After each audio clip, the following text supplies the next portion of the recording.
Hozir bitta uy o'ynaymiz. Kim g'olib 200 ming pulga o'ynaymiz o'zi. Kim g'olib bo'lsa o'sha 200 ming so'm pul bizniki. Qani pulni olib keling. Beraman, tamam. Hozir.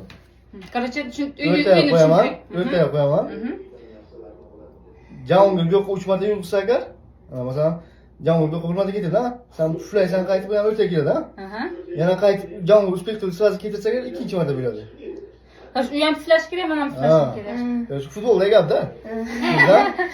Suv ichib ketmaydi vaqtimizda. Yo'q, qo'z puflaydi-da. 1, 2, 3.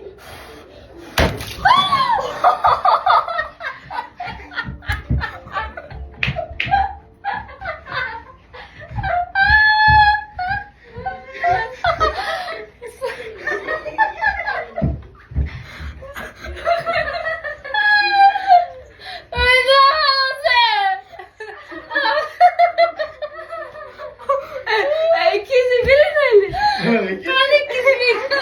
İnternet